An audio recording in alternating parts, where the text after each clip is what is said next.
নমস্কার বন্ধুরা। প্রতিদিন মাছ মাংস একঘেয়েমি রেসিপি খেতে কারই বা ভালো লাগে বলুন। তাই আজ আমি একদম নতুনভাবে নতুন স্বাদে পটলের একটি ইউনিক রেসিপি আপনাদের সাথে শেয়ার করব। মাত্র 10 মিনিটে রান্নাটা করতে পারবেন, আর এর স্বাদ আপনি জীবনেও ভুলতে পারবেন না। ঘরে থাকা সামান্য কিছু উপকরণেই হয়ে যাবে। ভাত, রুটি, পরোটা সব কিছুর সাথে জমিয়ে তুলবে। সবাই আঙুল চেটে চেটে খাবে। তাহলে চলুন বন্ধুরা, রেসিপিটি শুরু করি। তো প্রথমেই দেখুন, এখানে আমি কিছুটা পটল নিয়েছি। এবার এই পটলগুলোর আমি খোসা ছাড়িয়ে নেব। প্রথমেই আমি পটলের গায়ে যে পাতলা খোসাটা থাকে সেটা একটা ছুরি দিয়ে চেঁচে নেব।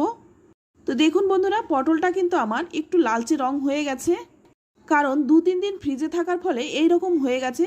তবে একদম পেকে যায়নি, তাতে কিন্তু কোনো অসুবিধা হবে না।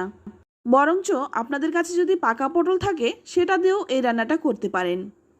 এবার এই পটলের যে খোসাটা সেটা একটু ছাড়িয়ে নেব। তবে একদম ভালোভাবে ছাড়াবো না, হালকা করে একটু খোসাটা ছাড়িয়ে নেব। তারপর দুদিক থেকে কেটে নেব। এইভাবে কিন্তু আমি সমস্ত পটলের খোসাগুলো ছাড়িয়ে নিলাম। তারপর ধুয়ে নিয়েছি। বন্ধুরা, আজকের রেসিপিটি যদি আপনাদের ভালো লেগে থাকে তাহলে আমার চ্যানেলটিকে অবশ্যই সাবস্ক্রাইব করবেন, পাশে থাকা বেল আইকনটি দাবিয়ে দেবেন, আর সবার সাথে শেয়ার করবেন। একটা লাইক করতে ভুলবেন না কিন্তু। এবার আমি পটলগুলো কেটে নেব। পটলগুলো গোল গোল করে একটু পাতলা পাতলা করে কেটে নিচ্ছি। তো আমি এখানে পটলগুলো গোল গোল করে কেটেছি, আপনারা কিন্তু চাইলে একদম কুচি কুচি করেও পটলটা কেটে নিতে পারেন। তো সমস্ত পটলগুলোই কিন্তু আমি কেটে তুলে নিচ্ছি। তো দেখুন, সবগুলো পটল কেটে আমি তুলে নিলাম। তো বন্ধুরা, আমি জানি আপনারাও কিন্তু পটলের অনেক রেসিপি অনেকভাবেই খেয়েছেন। একবার এই রেসিপিটি রান্না করে খেয়ে দেখুন, আশা করছি আপনাদের ভীষণ ভালো লাগবে। তো এবার আমি এই পটলগুলোর মধ্যে দিয়ে দিলাম স্বাদমতো লবণ, দিয়ে দিচ্ছি 1 চামচ হলুদ গুঁড়ো, 1 চামচ দিয়ে দিচ্ছি সর্ষের তেল।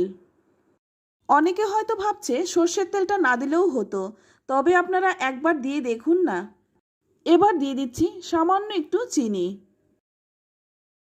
তারপর ভালো করে মেখে নেব, যাতে প্রত্যেকটা পটলের গায়ে নুন হলুদ খুব ভালোভাবে মিশে যায়।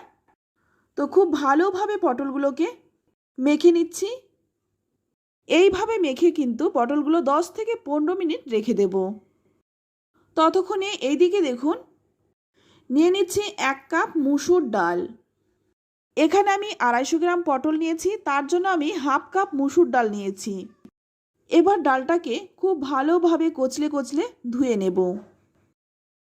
প্রথমে খুব ভালোভাবে কচলে নেব, তারপর 2-3 বার জল পাল্টে পাল্টে পরিষ্কার করে ধুয়ে নিলাম। ডালটাও কিন্তু আমি 10 মিনিটের মতো ভিজিয়ে রাখবো। ডালটা ভিজতে থাক, ততক্ষণে অপর দিকে কড়াই গরম করে নিয়ে প্রথমে আমি 1 চামচ গোটা জিরে শুকনো খোলায় একটু ভেজে নেব। আর জিরেটা কিন্তু ভাজার সময় গ্যাসের আঁচটা লো টু মিডিয়ামে রেখে ভাজবেন, আর খেয়াল রাখবেন জিরেটা যাতে একদম পুড়ে না যায়। তো দেখুন, জিরেটা ভেজে তুলে নিলাম, এবার গুঁড়ো করে নেব। এবার ওই গরম কড়াইয়ের মধ্যে দিয়ে দিলাম 2 চামচ সর্ষের তেল। বন্ধুরা, রান্নাটা যদি সর্ষের তেলে করতে পারেন তাহলে এটা খেতে অনেক বেশি ভালো লাগবে। তেলটা ভালো করে গরম করে নিয়ে কড়াইয়ের চারদিক দিয়ে লাগিয়ে নিচ্ছি। তেলটা যখন ভালো গরম হয়ে যাবে তখন মেখে রাখা পটলগুলো এর মধ্যে দিয়ে দেব। এবার এই পটলগুলো আমি খুব ভালো করে ভেজে নেব। পটলটা যদি ভালো করে ভাজা হয় রান্নাটাও কিন্তু খেতেও ভীষণ ভালো লাগবে। তো দেখুন, আস্তে আস্তে কিন্তু পটলের কালারটাও চেঞ্জ হয়ে যাচ্ছে। 4-5 মিনিট সময় নিয়ে পটলটা দেখুন খুব ভালো করে ভেজে নিলাম। আর এখন কিন্তু পটলটা ভাজা হয়ে গেছে, এবার তুলে নেব। তো সবগুলো পটল ভেজে আমি তুলে নিলাম। এবার ওই কড়াইয়ের মধ্যে দিয়ে দেব আর 2 চামচ সর্ষের তেল। এবার ফোড়নে দিয়ে দিচ্ছি হাফ চামচ গোটা জিরে, আর দিয়ে দিলাম 3টে শুকনো লঙ্কা। ফোড়নটাকে এবার খুব ভালো করে একটু ভেজে নেব। ফোড়নটা যখন খুব ভালো করে ভাজা হয়ে যাবে তখন এখানে দিয়ে দিচ্ছি বেশ অনেকটাই থেতো করা রসুন। এখানে আমি বড় একটা রসুন খোসা ছাড়িয়ে তারপর থেতো করে নিয়েছি। আর এই রান্নাটা কিন্তু পেঁয়াজ পড়ে না, পেঁয়াজ দিলে কিন্তু এর স্বাদটা পাবেন না। রসুনটা একটু ভেজে নিয়ে তারপর এখানে দিয়ে দিলাম 5-6টা চেরা কাঁচা লঙ্কা। ঝালটা কিন্তু নিজেদের স্বাদ অনুযায়ী দেবেন, যে যেমন ঝাল খেতে পছন্দ করেন। তবে এই রান্নাটাই কিন্তু একটু ঝাল হলে খেতে মন্দ হয় না। লঙ্কাটা যখন ভাজা হয়ে যাবে তখন এর মধ্যে দিয়ে দেব আগে থেকে ভিজিয়ে রাখা মুসুর ডালটা। এবার এই মুসুর ডালটাকেও ভালো করে একটু ভেজে নেব। একটু নেড়েচেড়ে নিয়ে এবার এর মধ্যে দিয়ে দিচ্ছি স্বাদমতো লবণ, আর দিয়ে দিলাম সামান্য একটু হলুদ গুঁড়ো। লবণটা কিন্তু আমি আগেও দিয়েছি পটল ভাজার মধ্যে, সেই বুঝে লবণটা দিয়ে দিলাম। তারপর নুন হলুদ দিয়ে একটু ভেজে নিয়ে এবার এখানে দিয়ে দেব গরম জল। জলটা এমন পরিমাণে দিতে হবে যাতে ডালটা খুব ভালো করে সেদ্ধ হয়ে যায়।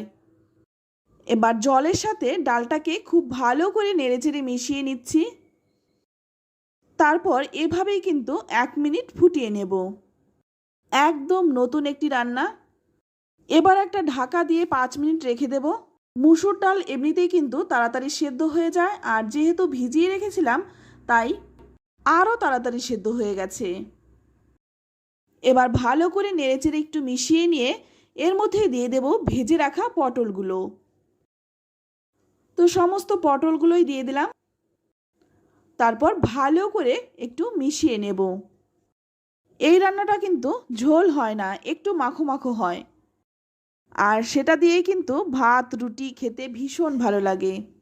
ভালো করে নেড়েচেড়ে মিশিয়ে নিয়ে তারপর আগে যে ভেজে গুঁড়ো করে রেখেছিলাম জিরেটা, তার থেকে হাফ চামচ জিরে আমি এখন দিয়ে দিলাম। এবার ভালো করে নেড়েচেড়ে একটু মিশিয়ে নেব।